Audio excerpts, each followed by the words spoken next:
911. 3885 West 34th Street. I need an ambulance right now. I'm getting shot. He's sitting on the porch. He's my neighbor. Randy, go get a towel and put pressure on it. And did you see who did this? It was an accident.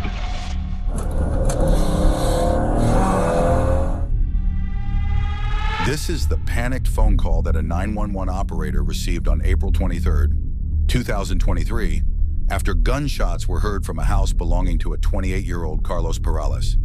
And as the police reached the scene, a disturbing scene unfolded. I have my kids here. I can't breathe. What can I do? Nothing. I have my kids here. I need to go with them, please. It is. Well, I mean, shooting in the chest, you're gonna have some blood. Yeah, but it's crazy because it wasn't like gushing out on the thing, but there's definitely a lot of. Oh, that's a ton inside. Please, God. Please, God. He needs to be alive or I can't do it no more. Oh, please. The hysterical woman who met the cops at the door happened to be 25-year-old Brandy Longcoy, who was Carlos' partner, living with him along with their children at their shared residence in Cleveland. Where are the kids? All right, well. Upstairs. Tell me exactly what happened. I pulled in the driveway. Okay. I walked up the stairs. He had a gun. He said, "Why'd you get off work so late?" I said, "I got off work because there was too many tables. There was 250 people today. I work on out of Kuwait. Yeah. And it was a overfilled cruise, and I was overwhelmed. I got off a little late, and I think he'd been drinking. I don't know, but he's usually upset when I get off work late. And he just started screaming, and he had the gun. I don't know if he knew it was loaded, and it went off. I have blood in my sweater. So this happened upstairs? You're having this conversation? It happened right there. Brandy's emotions oscillated rapidly between frenzied panic and a state of self-possessed clarity when she was questioned, which might have been a consequence of the shock and grief she had been grappling with. But even so, her account of events were repeatedly inconsistent, and the investigators were quick to pick up on that. The whole entire time. I didn't see it at first when he had it. It was in his hip, and he. Okay, but listen to yourself. When you just told us you came in, walked up, he was at the door already with the handgun in hand. He had it in his hip. And then you went and talked to him on the stairs. I said, "Carlos, I got off work late because I was busy." And then that's when he pulled it out. He's like, "Why are you lying?" And then it went off. When he said, "Why are you lying?" So where was it at when it went off? He has it in his hand. It was like right on the stairway. No, in his hand, like. Because of the confusing and contradictory way Brandy Longcoy shared her version of what had happened, it led the cops to believe that there must be something she herself was frantically trying to cover up and overcompensate for. Because he was saying that the neighbor heard her saying it was an accident. Yeah, he's saying she... Oh, you're thinking if she probably shot him? I think she's on an accident. Thinking it wasn't loaded, she shot him. Because if you would see, if he did it right there, there would be burn marks at least really close. And she's freaking out pretty good. Yeah. Same story every time? Huh? Same story every time, or what? I mean, besides her saying that you heard her, right? That she says he already had it in hand. It's in the upstairs, like hallway. Okay. Is where the gun was found, where the casing is. That's where the casing's at. That's where the casing's at, sitting in front of the doorway. And she's saying that it was She's right saying here. Well, she's saying it was on the stairway. Okay. But remember, she's first saying that he was already holding it. Like, well, she said it was in there, and then he brought it out. She says then he. But the first time she said that she was already holding it out like this when she came in, and then she said that later was that. Well, I think I'm going to tell Sarge that, and like maybe not detain her, but at least sit her in the car. This convinced the cops that they had enough reason to at least suspect her, if not outright disbelieve her story, wherein she made it seem like Carlos had shot himself accidentally, since that bit seemed to be the only consistent conclusion she was trying to hint at repeatedly, possibly in an attempt to set a narrative. Besides, the neighbors' accounts led the cops to believe that they had already been having a loud and seemingly serious verbal argument before the gunshots were heard, lending more credibility to the theory of Brandy being the perpetrator. Do you want this neighbor's info? She just gave me the name. For what? Just heard screaming? And then did she witness anything? No, but she witnessed so when they came home, like they came outside, they were arguing for a minute. one of them came outside, and then went back inside. The argument continued, and then as the argument Yeah, I am. That contradicts what she said. Additionally, the manner in which Brandy had demonstrated Carlos holding the gun made it seem unlikely to the police that the injury had been self-inflicted, and several other signs also pointed towards an alternate truth. That one makes sense. The blood trail starts on the left side of the bed a little bit. Well, they were freaking out, like walking around to afterwards. Yeah. So this is what all this is. I don't know if this is self-inflicted or not, though. I don't know with the going straight through like that. Because she demonstrated he held the gun like this. How do you shoot like this if your gun is like this?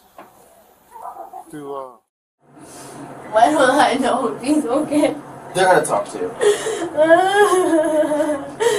If he's dead, will I not know? Oh my god. He could be dead right now and you guys wouldn't tell me, right? You wouldn't be able to? Make sure this is correct. Come on.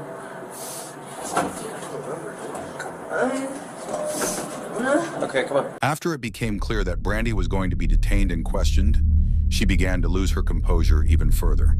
Throughout the ordeal, she repeatedly expressed regret over ever having a firearm in the house, how it had now cost her the man she loved. She struggled to come to terms with the fact that she was not only facing legal consequences, but had also lost her boyfriend, which seemed to be something she found almost impossible to accept.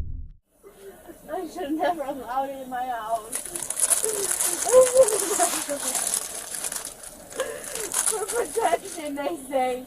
More like to kill your fucking family. I didn't want a gun in my house.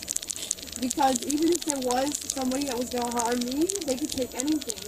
Yeah. And I told him that, and I said that. You can't blame yourself, though. It's the neighborhood, he said we needed a gun. You know what? I'll tell you what. You could have lived a suburb. I know. We heard gunshots every other night. Yeah. And he said we needed a gun, and I said, no, we don't. If they come in, they could take the Swiss, the TVs, they could take whatever they want. And he said, no, we need to have a gun. And now he shot himself with it.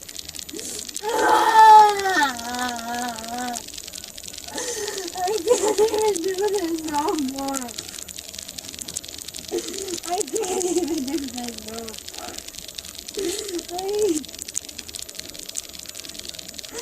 You don't know. That was the only one. Absolutely. I wouldn't allow guns in my house, and that was only because I knew that there was bad people around here.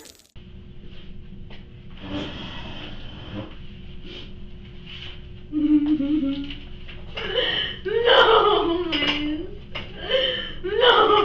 No. Oh, no.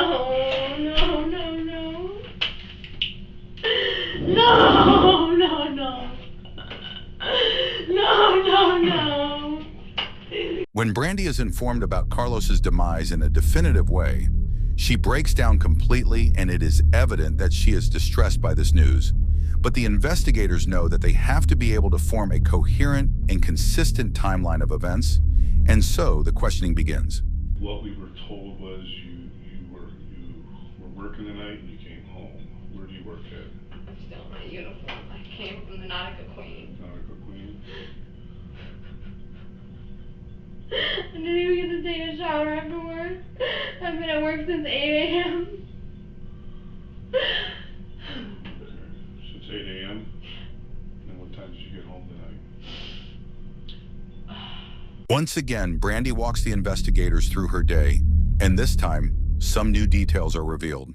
So you get home, what's going on? So already, when I was at work, he was saying, what's taking so long at work, you know? Are you calling you or texting you? Texting. Texting? Yeah. Saying, what's going on? I know you're up to something. You're just hanging out at work, having a good time.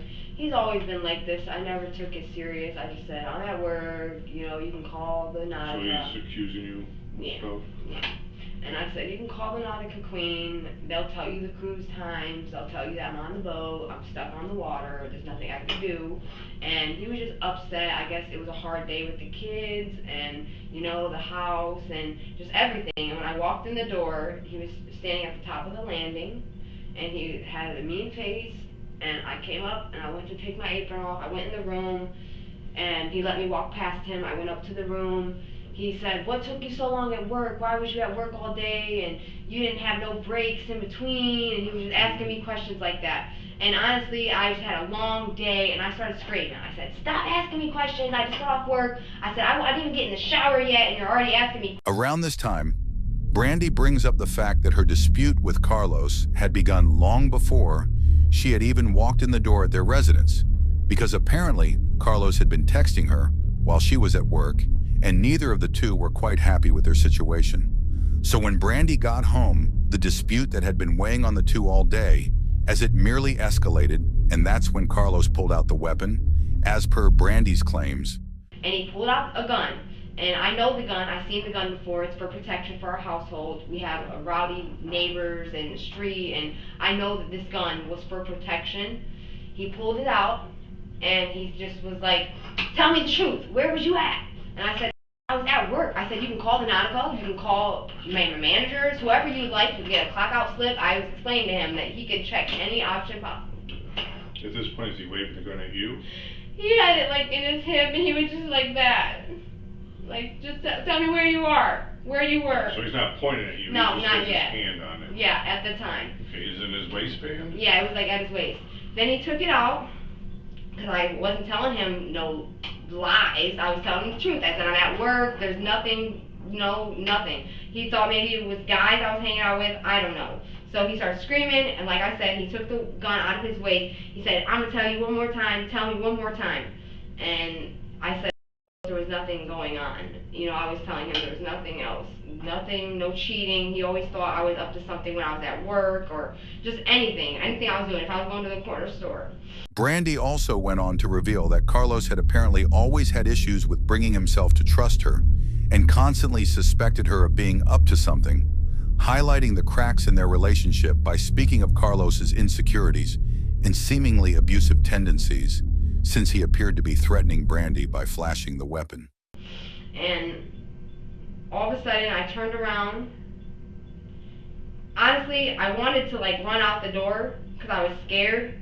He had the gun, he was screaming, and I didn't think it was loaded, obviously. I wouldn't think he'd have it loaded with the kids in the house, of course. If he kept it under the mattress, so that's like a non-safe spot, to have a loaded gun. So once he pulled it out of there, I seen that he put it in his hip, and I'm like, okay, you don't have it loaded. So I'm yelling at him, screaming back, saying, stop arguing, I don't want to hear it no more. I went to walk out the house because he was getting violent and just loud. As soon as we opened the door, he went up the stairs to take a few steps to go up, and then he turned back around, and he pulled the gun out again. And this time he had it out of his waist, in his hand. He's like, what the fuck was you doing? And then all of a sudden I heard a big pop. And I was at this point walking out the door. I was going to try to open the door and walk out. And that's when I heard the pop. And the door was already open once it popped. So I turned around and I seen that he had a hole right here. It looked like in his chest area. I didn't see the hole, but I seen blood. And he was holding it. And he said it was loaded. And I said, why would you have a loaded gun? And he just fell to the floor. I grabbed him. He got up. We ran to the porch. I said, neighbors heard the gunshot, obviously, because they were outside. She also speaks about how exactly it was that Carlos ended up getting fatally wounded. But the investigators are not fully convinced and continue to question her, trying to get a clearer picture of the exact situation. Yeah. Yes. So you're at the front door. Right. That's the door you're the landing, the stairways. Okay. So,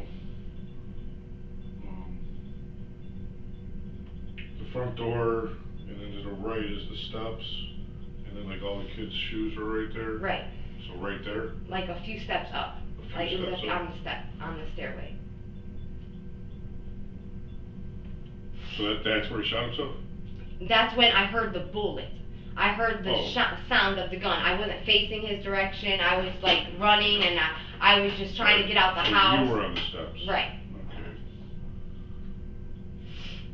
Where was he at? At the top of the landing.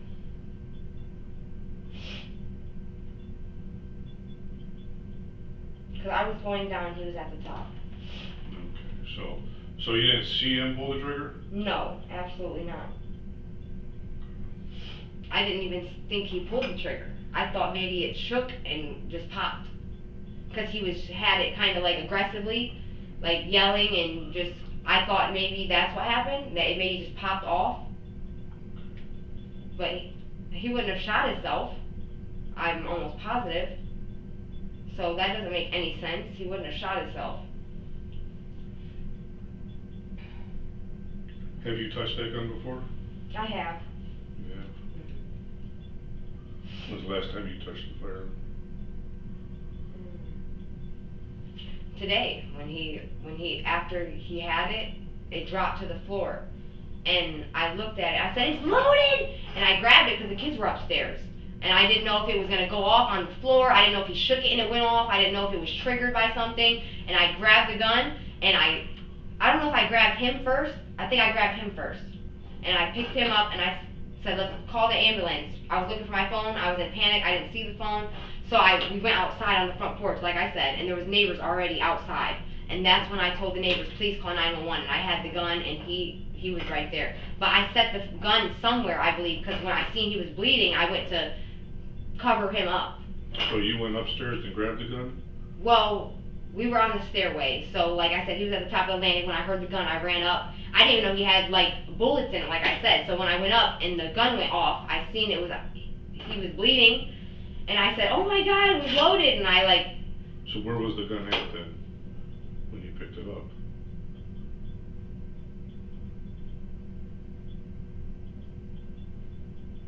I think at the top of the landing. Okay. And then what'd you do with it? I was honestly so worried about him that I don't even remember like what I did with the gun. I just remember like, I was like, "Oh my God, it was loaded," like, I didn't know if it was real or a dream. I just seen a hole in him, and like that's when I lost it. That's when I realized it was real. Because the bullet, the sound, I didn't know for sure what was going on until I seen that he was bleeding, and then that's when I went into shock. So when he was handling his gun, is he right-handed or left-handed?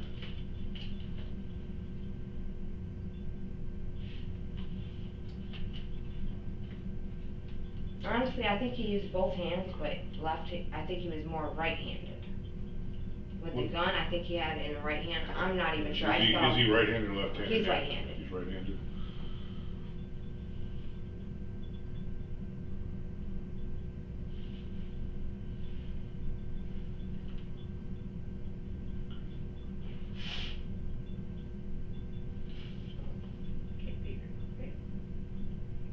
This is not real right now. I'm in a dream or something. So you were walking down the steps when you heard the gunshot? I was kind of like running. Down the steps? Yes, I was running out the house. I was trying to get to the front door. Running out of the house. You hear the pop. I thought it was at me for a second, and I kind of kept running, and then I realized I'm not hit. So I looked behind me, because it's in the house with the kids, and that's when he was like, "It was loaded," and he just said, "It was loaded," and that's all I heard. And I was like, why is the gun loaded in the house with the kids?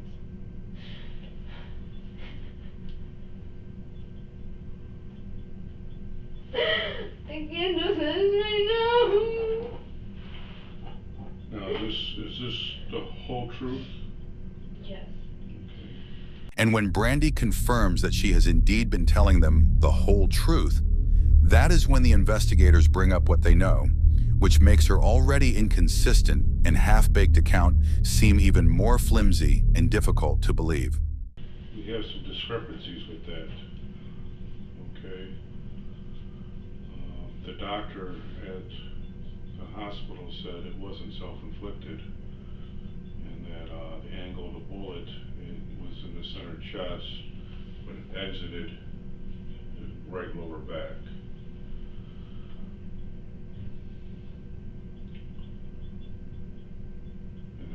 DSR test done on you. On scene, I know, correct? I know. Okay. So is there a chance that you shot him? You have to be honest with this. I know. Okay. I thought he was gonna shoot me. Okay. So I took it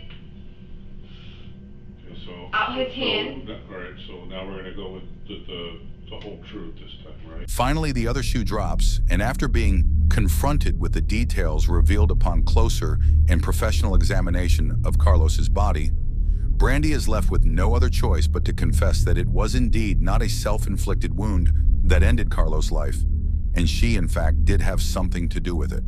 And so she agrees to tell the whole truth this time, yet again.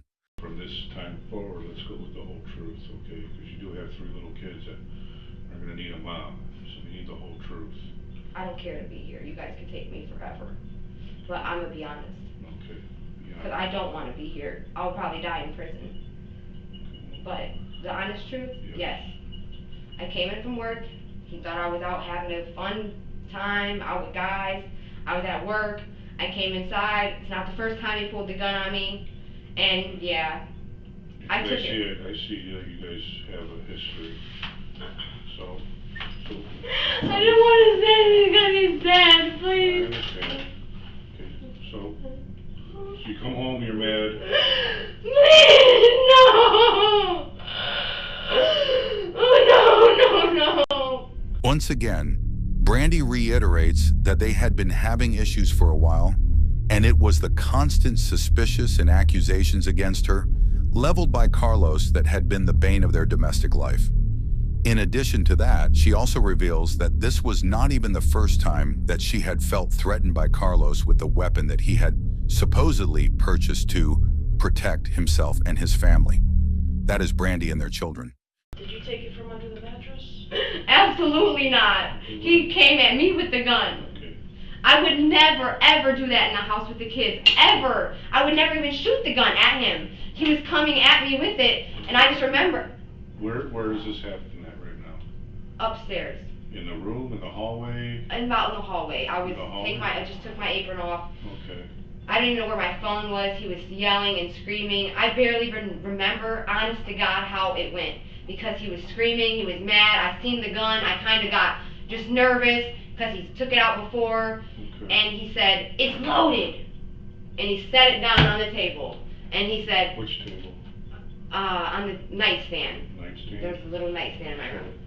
So if we're looking at your bed, the nightstand is on the left or the right? The left. It's a littler stand. There's a dresser and then there's a little stand. And he set it there, and then he said, "Tell me again, who was you with?" Brandy also maintains that it was not her who had initially brought out the gun, citing the children as the reason to refrain from issuing even the threat of violence while they were at home. She also mentions that she had been made aware by Carlos that the gun was loaded and had been set down on their dresser at one point, which were details that she had carefully excluded from her story earlier. And that's when I turned around and I went to run down the stairs because I was scared. I thought, he's going to try to shoot me, I don't know. And once I went to run, he came with the gun and he said, "Tell me one more time." And then he broke down like he was crying. He was like, I started crying. Where is this at down? In the stairway, like at the landing. Okay, the landing. And that's when I took the gun from him. And he said, "It's loaded." He told me again. He said, "It's loaded, Brandy." And he was running following me down the stairs, and he said, "It's loaded," and I said, "Stop chasing me," and he kept following me, and I didn't even realize that I was pressing the trigger that hard, and I obviously done it. Okay, so where were you at when you were pressing on the trigger? To be honest, this whole night is a blur. If I couldn't even tell you where I shot him. I don't know. But you said you were running down the stairs. I was running down the stairs, and he was coming after me, so I don't know if it was right in front of the door, or if it was at the landing, but he was coming at me, and I turned around. I don't know how to shoot. I never shot a gun in my life. And I didn't even think that it was loaded. He kept telling me it was loaded, but he said that many times, and it wasn't loaded, just to scare me.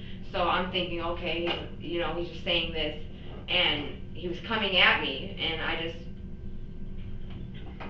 So when he put the He put the gun on the nightstand and he told you it was loaded. Yes, he did say it was loaded. And then you said somebody... But he said that many times and it was never loaded. That he, you know, tried to scare me and usually we didn't have bullets. We didn't even have bullets. It was really just, you know, for like a something to like scare somebody. I don't know if they're gonna break in our house or we never shot a gun. She also went on to claim that she did not intentionally shoot him and tried to paint the picture of an unfortunate accident, and said that though Carlos had repeatedly told her that the gun was loaded, she did not fully buy it because she believed it had always been intended to be used more as a prop to scare intruders as opposed to actually hurting anyone. And so she maintained that she had indeed shot her partner, but accidentally. So when he put it down and you grabbed it, where was he at? When I went to try to grab it, when it was on the nightstand, and he pushed me out the way, and he said it was loaded, and then he started crying. Once he did the breakdown, that's when I grabbed the gun. Because he was in like, oh, and like he grabbed it off the nightstand, so it was in his hand when he was crying. And I grabbed it from him out of his hand, and I ran down the stairs, and that's when I ran down the stairs, he was following behind me. And that's when I turned around and I said, stop chasing me, stop. And he just kept coming at me, and I feel like the gun... It is clear from Brandy's account of things that she and Carlos had a volatile relationship. With his constant insecurities, the abuse, and the subsequent breakdown she spoke of, and yet again, she is unable to provide a clear account of the night and their exact locations, trailing off in despair after one point. I love him to death, but he's threatened me so many times and I just didn't know what to do. We've been together 10 years. You've been with each other 10 years? Yeah. Since kids, he's the father of my kids. I would never do this to him on purpose. When did the gun enter the house? How long have you guys had the gun? Say maybe 8 months. 8 months? So in that 8 months with that gun in the house, how many times has that gun been brought out with domestic violences? Just once. Just one other time. Besides tonight, was one other time? He's threatened, of course, to bring it out, but he's only brought it out once.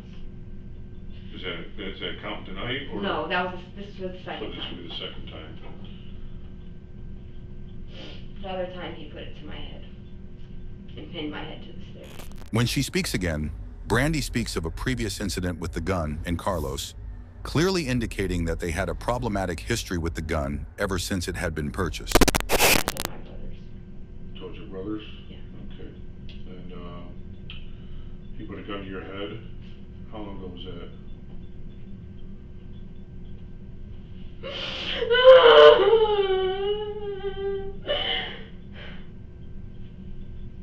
Like 6 months ago. 6 months ago? Maybe 5. Had you told your brothers? How many brothers do you have? 8. 8 brothers? But 4 of them are step, 4 of them are real. 10 of my real brothers. So 4 of the real brothers know. They talked to him about it. They talked to him about it? Mm-hmm. Or they assaulted him about it? No, they didn't assault him about it. They talked to him. She also goes on to inform the investigators that she had informed her brothers about what had happened. So she was not the only one who knew what was going on in her home, and she would have some sort of external help if push came to shove. How often do you guys get in domestic fights? Honestly, it hasn't been often because my daughter's getting bigger. I just do what he says, just listen, and do whatever I can so there's not a fight. How often does it get physical?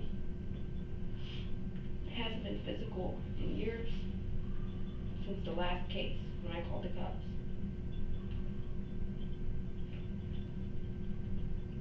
So it hasn't been physical in years? Yeah. But he put a gun to your head? Well, of course, that was the last one. No, I did not report it. Okay. Did the children ever witnessed that. No, they did not. So I had them at a sitter that night, and I think that's why he took advantage of that.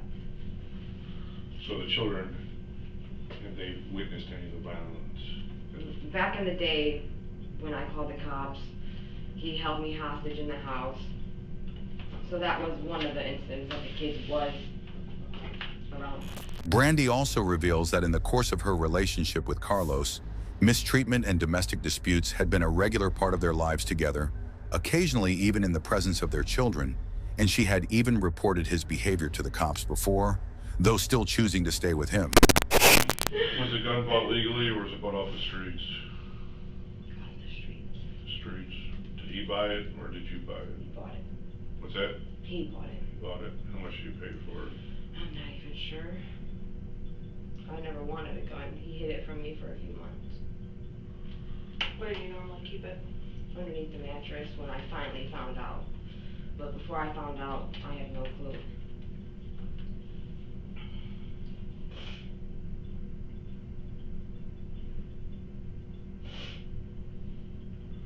How far away do you think he was when you fired the shot from you?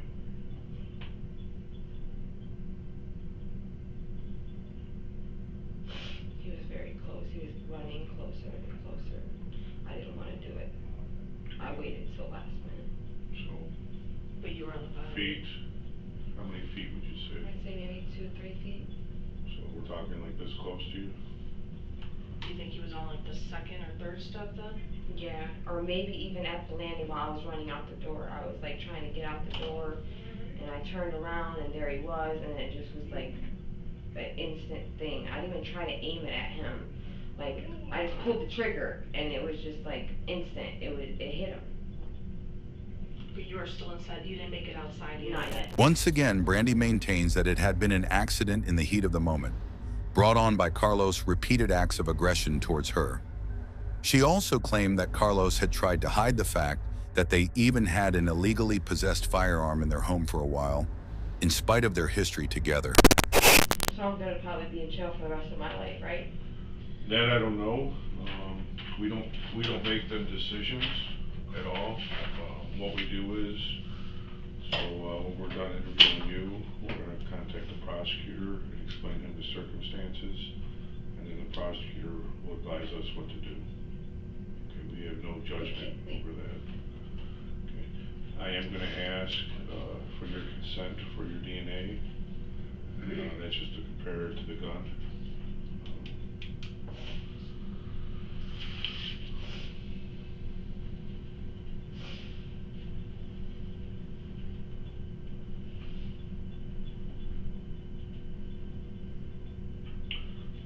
The incident tonight, did your kids see any of it? Absolutely not. They were in bed. In bed? But as soon as it happened, I started screaming blood. And neighbors called 911, and then a few minutes later, my oldest came down the stairs. She heard screaming, and she didn't get to see the. Well, of course she seen him upstairs, but she didn't get to see him. I said, go upstairs.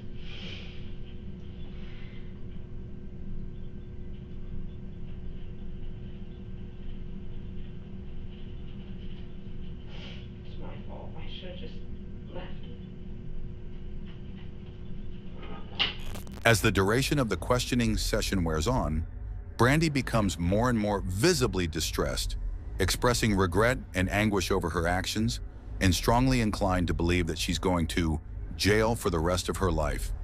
Though she had repeatedly said that she had never meant for any of this to happen, and it had all been an unfortunate accident.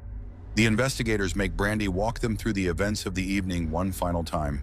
And yet again, Brandy reaffirms that it was all an accident, a tragic accident that was put into motion by their toxic and violent history together.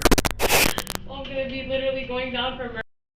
Well, Well, that's what we're gonna ask you again on this, just to verify that we are documenting this right. Okay.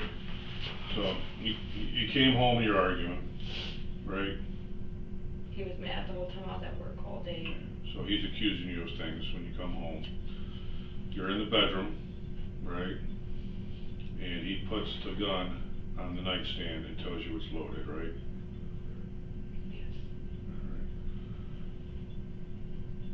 And then he takes the gun off.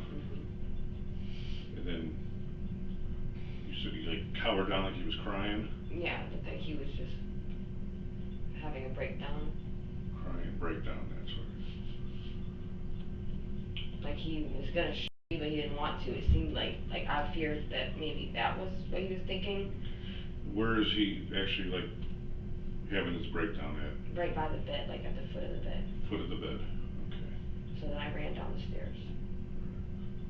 But you grabbed the gun from him. So he couldn't try to do anything with it. And then you ran down the stairs and he chased you, right?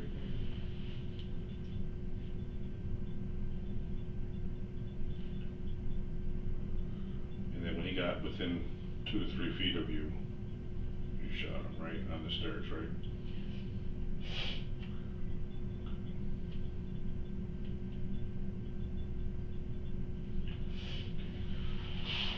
That's your statement, right? But then something shocking happens. We're going to challenge that statement right now. The scientific evidence is not going to show that.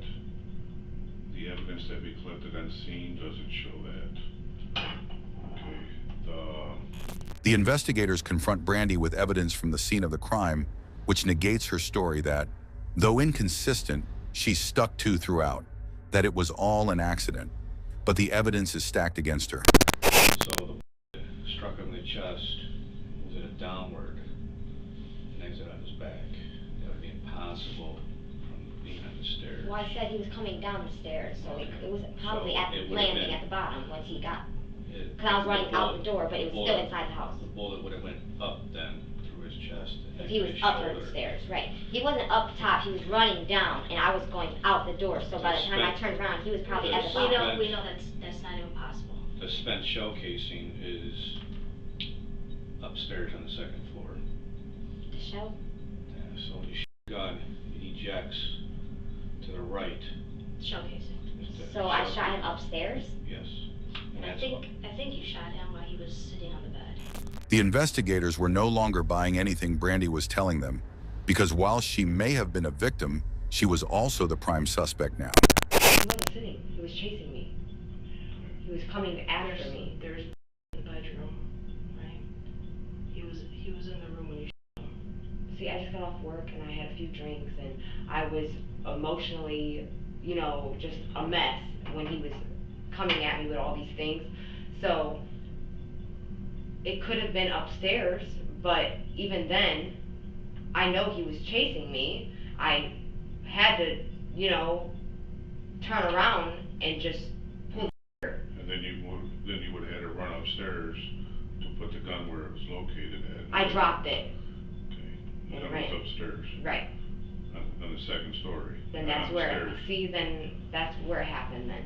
But I do know that it happened in 5 seconds. I ran down the stairs. He said, I seen the hole, and I seen that I did that, and I ran and yelled, someone call 911. I couldn't find my phone, and it happened so quickly that I really don't remember exactly where. Brandy insisted that it was all an accident, maintaining her stance that she had not intended to actually hurt him, and that it was all in the spur of the moment, trying to excuse her inconsistencies as lapses in memory due to the shocking nature of the whole evening. It happened, but I do know that, you know, he was coming at me, arguing, you know, just violent, and I didn't want to even grab the gun. I was scared of the gun. But I knew that if I didn't grab it, then he was going to do something. I could just tell by the, he was like, "Whoa!" and like fell like to the bottom of the bed, like, you know, on the floor. And "Whoa!" and started screaming like that and just breaking down. And I just ran. And I honestly thought that I grabbed the gun and ran down the stairs. But obviously, if you're saying it was upstairs, that I upstairs and ran and dropped the gun. Because I know I didn't carry the gun downstairs. She also maintains that Carlos had been chasing her, and she was in a position where she felt like she feared for her life, which is why she ended up using the firearm. Well, the gun was on the second story. Upstairs. Upstairs. few feet away from the spent casing. So he was shot. So as soon as it happened, I dropped it. I didn't, it was so quickly and it all happened so fastly.